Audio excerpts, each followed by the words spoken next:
Assalamualaikum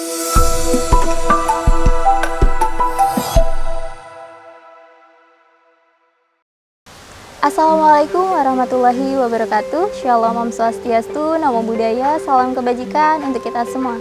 Halo teman-teman semua, perkenalkan nama saya Arlina Intan. Saya adalah alumni dari PKBM Tan Malaka. Saat ini saya berkuliah di jurusan Keuangan dan Perbankan Syariah Universitas Trisakti. Sebelum saya melanjutkan jenjang ke yang lebih lanjut, PKBM Tan Malaka, saya pernah menempuh pendidikan saya di pondok pesantren. Lalu saya menikah dan berhenti sekolah. Namun sayangnya pernikahan saya itu tidak berhasil. Dan karena saya mengalami tekanan secara psikologis, lahir dan batin. Dari saya kan lulus SMP, terus masuk pondok pesantren, kemudian kenal sama orang, ta'aruf pada waktu itu. Terus memutuskan untuk berhenti mondok, menikah. Setelah menikah, yang saya bilang tadi, problem itu secara psikologis lahir dan batin. Terus karena saya merasa perempuan memiliki hak yang sama untuk bisa bekerja, bisa menyuarakan pendapatnya dan lain hal.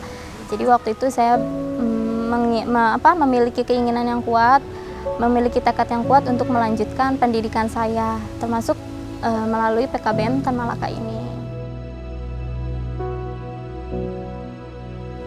Waktu itu sih kan kalau misalnya kita mau kuliah, kita harus ada ijazah SMA ya. Cuman waktu itu kan saya mondok. Terus abis itu karena sering lewat sini ada bannernya, saya lihat dari situ sebenarnya. Jadi saya coba cari informasi lagi di Google. Terus cari-cari lagi informasi, terus saya juga sempat nanya-nanya sama Pak Ferry mengenai informasi ini. Katanya waktunya fleksibel juga, cuma Sabtu dan Minggu, apalagi waktu itu pandemi, jadi saya bisa sambil di rumah gitu sih. Kalau awal dari tahunya sih, saya sering lihat bannernya itu.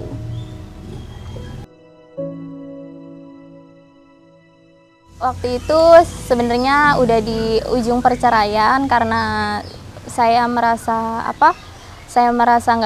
hidup saya nggak bisa begini terus gitu. Saya harus melakukan perubahan dalam hidup saya. Terus saya mencoba buat diam-diam ke Tan Malaka. Waktu itu izinnya sih ke warung. Terus habis itu saya selalu sisihin uang dari ayah. Kalau saya dikasih uang dari ayah tuh saya sisihin buat daftarnya itu. Terus sudah daftar kan, abis daftar dimasukin ke grup. Waktu itu sempat cekcok juga karena ini grup apa gini, kenapa diem-diem gitu kan.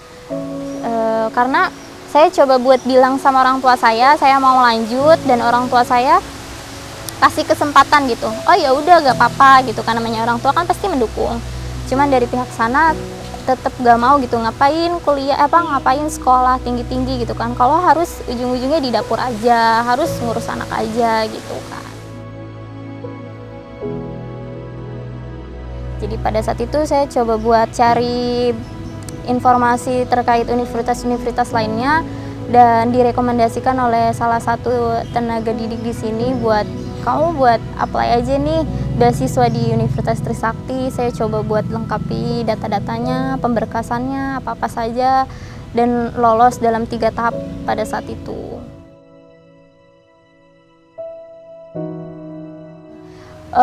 Waktu itu kan saya dapat beasiswa binaan BNI, yang kebetulan BNI tersebut tuh melakukan kerjasama dengan Universitas Trisakti dalam naungannya BNI, dan pada saat itu yang saya tahu per semesternya 10-12 juta, namun saya hanya membayar 5 juta saja sampai lulus.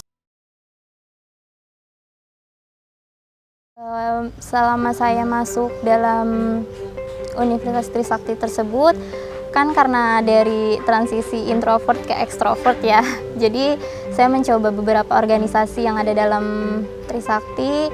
Salah satunya saya menjadi Badan Pengurus Harian Sekretaris 2 di Divisi Mahasiswa Anti Narkoba. Saya juga menjadi anggota aktif di Korps Sukarelawan Universitas Trisakti dalam naungannya PMI Jakarta Barat.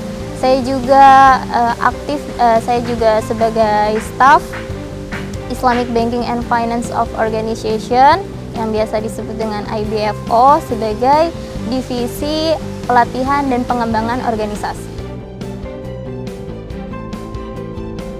Dalam Universitas Trisakti kan ada lab Bank Mini yang dinaungi oleh BNI, dan bank tersebut tuh karena kita dinaungi BNI, jadi kita memiliki sertifikasi yang cukup baik.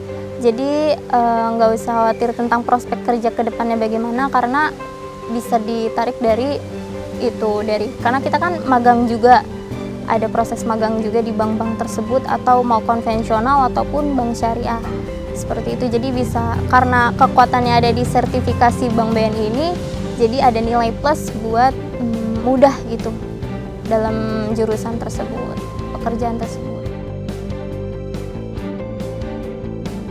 Kalau misalnya untuk teman-teman yang ngerasa pernah ada di posisi atau berada di titik seperti merasa putus asa dan merasa berkecil hati, jangan pernah pantang menyerah, jangan pernah putus asa, terus bersemangat, terus buat terus buat mencoba hal baru, terus buat selalu jangan pernah takut gagal. Kalau gagal gak apa-apa, coba lagi. Jangan pernah takut untuk mencoba intinya. Karena kan kalau kita takut mencoba, kita nggak akan tahu hasilnya seperti apa. Kayak gitu. Untuk teman-teman semua, pasti masih banyak peluang, apalagi melalui seperti ini PKBM Tan Malaka, untuk mendapatkan ijazah dan melanjutkan kembali di perguruan tinggi manapun.